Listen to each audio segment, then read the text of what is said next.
गरीब पिता और उसकी कलेक्टर बेटी। किसी ने बड़ी कमाल की बात कही है कि जो इंसान खुद के लिए जीता है उसका एक दिन मरण होता है, लेकिन जो इंसान दूसरों के लिए जीता है उसका हर दिन स्मरण होता है। ये कहानी है एक गरीब पिता और उसकी बेटी की। एक गरीब पिता अपनी बेटी के साथ शहर के एक बहुत महंगे होटल में पहुंचा। उस गरीब पिता ने फटे पुराने कपड़े पहने हुए थे और उसकी बेटी ने स्कूल की ड्रेस पहनी हुई थी, क्योंकि वह स्कूल से सीधा उसको लेकर के आया था। जब वो दोनों होटल के अंदर पहुँचे तो वेटर ने पूछा, सर आप क्या खाना पसंद करेंगे? अपना ऑर्डर बता दीजिए। उस बेटी के पिता ने कहा, मेरी बेटी के लिए एक प्लेट पाव भाजी लेकर के आ जाइए। वेटर ने कहा, सर आप कुछ नहीं लेंगे, आपके लिए कुछ लेकर आऊँ? उस गरीब पिता ने कहा, मेरे लिए कुछ नहीं लेकर आना, आज मेरी बेटी के लिए पार्टी है।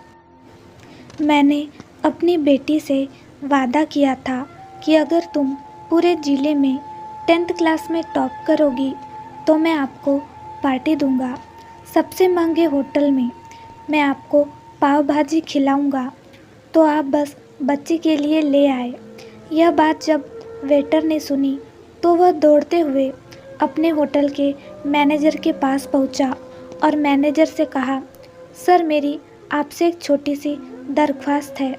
आप मेरी सैलरी में से पैसे काट लेना, लेकिन आज मैं चाहता हूँ जो बच्ची उस टेबल पर बैठी है उसके पिता के साथ उसके पिता को भी एक प्लेट पाव भाजी खिलाई जाए। उस बच्ची ने पूरे ज़िले में टॉप किया है।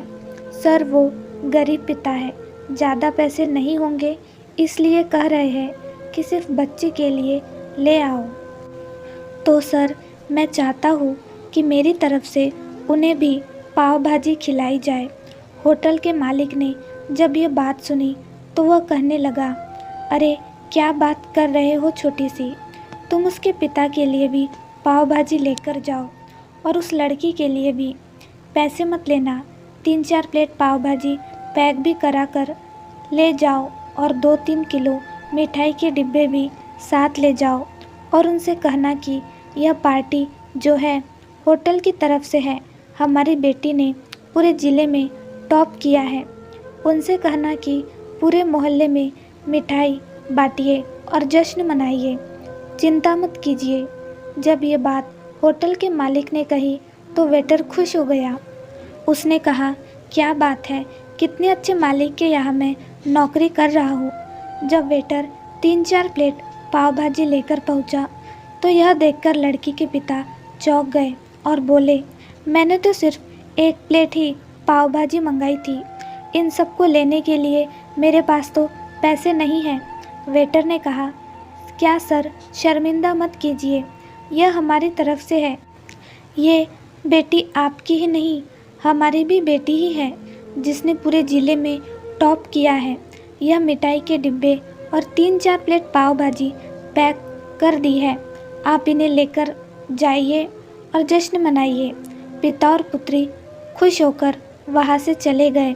कई साल इस बात को बीत गए और उस बेटी ने इतने साल कड़ी मेहनत की और यूपीएससी की तैयारी करके कलेक्टर बन गई। किस्मत थी ऊपर वाले की, या कहा जा सकता है कि करिश्मा था ऊपर वाले का कि उसी शहर में उसका आना हुआ। उनके द्वारा सूचना पहुंचा दी गई कि कलेक्टर मैम आने वाली है और उसी होटल में खाना खाने वाली है।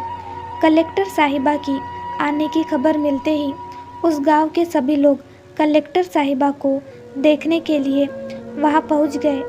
किसी को इस बात का बिल्कुल भी अंदाज़ा नहीं था कि ये वही पिता और बेटी है। जब कलेक्टर साहिबा अपने पिता के साथ होटल में पहुंची तो उन्होंने होटल के मालिक से कहा कि क्या आपने हमें पहचाना? हम वही पिता पुत्री हैं जो मेरे 10th क्लास में टॉप करने पर आपने हमें पार्टी दी थी। हम वही पिता पुत्री आज फिर से आए हैं। आज आपको और आपके पूरे स्टाफ को और पूरे गांव को पार्टी देने के लिए। आपने उस दिन गरीबी का साथ दिया, गरीबी का सम्मान किया।